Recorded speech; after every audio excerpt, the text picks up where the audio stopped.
All right, I did a quick review of Splatoon Book 1. This is going to be a bit more of my full thoughts. I like to review Nintendo manga on this channel. The very first manga I did was the Twilight Princess manga, which I gave a rave review to. This is more just kind of like middle of the road review. I don't hate it. I quite enjoyed it. It was quite fun. I think it was fun enough I might pick up volume 2. It's nothing crazy ambitious. It's not earth shattering, but it's fun. And it would probably be fun for a kid. I think a kid, especially who likes Splatoon, would get a big kick out of this. If the kid's not into Splatoon, probably wouldn't be as fun for them. So let me talk about the concept of Splatoon and why I think it's a clever franchise. So I sort of see Nintendo as being, for my generation, what Disney was for my grandparents' generation, and which is that they come up with a lot of creative concepts. So Splatoon is designed for preteens. It is baby's first third-person shooter.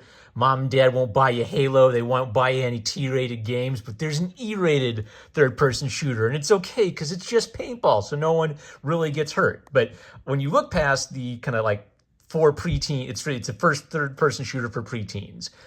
Everything about it is designed to appeal to its target audience. So the characters are preteens. Now, apparently there are parents and grandparent squids, but we never see them. We only care about the preteens because that's who we're expecting to buy the game. The whole aesthetics of the world is like, kids, first cool outfit from the mall. And the coolest thing in the world is the paintball tournaments. And teeny bopper pop stars are the MCs of the paintball tournaments. They don't call them paintball tournaments. The real life equivalent is paintball tournaments. They call them turf wars in Splatoon. And everything is brightly colored, right? So that's very clever, right?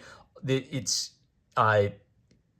knows what it is, and it's not afraid to appeal to that target audience. Splatoon, the manga, has the same thing. It is not afraid to appeal to a preteen audience. I think it does a very good job of appealing to that preteen audience. Now, for someone like me, I'd like a little bit more meat with my sandwich, but I don't expect much of a volume 1. So I'd say volume 1 kind of like introduces the premise. They're a mid-ranked, sort of C-ranked team. They're 4 goofballs. The protagonist, Goggles, his name is literally the thing he wears, is kind of an idiot who's happy-go-lucky, and he'll roll out of bed and forget to put his pants on when he runs around. But because even though they're goofballs, they have pretty good team chemistry, which enables them to compete with teams with higher ranked players. So like the symbol of this is, oh no, the bad guy on the other team, his name is, what is his name? Ryder, and he's like S+ ranked, and he's like super edgy, and he doesn't need friends because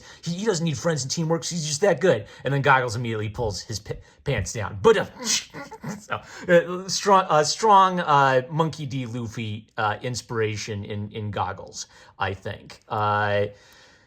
Maybe like a problem of this is, so if you look at something like Zelda has, Princess Zelda and Link, there's a very strong protagonist. So who's the protagonist of something like Splatoon? Well, Goggles is very much the default male character. One of the girls on the team is kind of like the default girl character. They all have goofy names, like her name is Headphones because she has headphones. Her name is Beanie Hat because she has a beanie hat. His name is Specs because he wears spectacles, right? So really, it's sort of like the characters don't matter. The setting of the world is really what matters. So when they get into it, of course, then there'll be like beats on our teamwork is what lets us beat them. We're not the best prepared team, but we're actually pretty flexible thinkers. So one of their opponents is like a guy who overthinks and overprepares for everything, but they can beat him by being flexible and thinking on their feet. Now, once in a while, there's an interesting twist. So I'm thinking, okay, power of friendship, power of friendship. So one of the guys his whole vibe is, oh, you guys have the power of friendship? Well, we're even better friends than you. Our power of friendship is even greater than yours. Now what are you going to do? So, to me, it kind of cracks me up because this is a very straightforward, team competitive premise. And so, okay, yeah, what are they going to do against someone who has an even greater power of friendship? Now, by the end of the first volume, they have creamed, our C-ranked team has repeatedly creamed several of the highest ranked players in the world. So I'm actually kind of curious what's going to happen after they speedrun defeating all of the most powerful players in the world. What's next for this gaggle of idiots, and their combined idiocy gives them strength. So I think I will pick up Volume 2 because I did enjoy Volume 1. It's not that ambitious. It's not that crazy. It's not. I kind of wish I get to see maybe a little bit more, I don't know, like shooting tactics. Maybe it might be interesting to see, okay, well, what if they do have to up their game and start thinking a little bit more tactically in future volumes? There was a little of that, nice emphasis on kind of like showing and there are a lot of bare butt jokes, like, oh no, they fell down the slide and his outfit got torn up and his butt hung out. So little goofy gags like that. So, is there anything else I want to say? Yeah, fun for someone who's a fan of Splatoon. Nothing hugely substantive beyond just like appealing to that target young reader demographic. I might pick up a volume or two, and see if it goes anywhere interesting. Will they show the race war between the Squid Kids and the Octolings? Is this really a universe set in a post-apocalyptic future where people have evolved to be like squid people? Who knows? But probably like fun fare for a kid who's a fan of the game. That's it. Love you guys. Catch you later.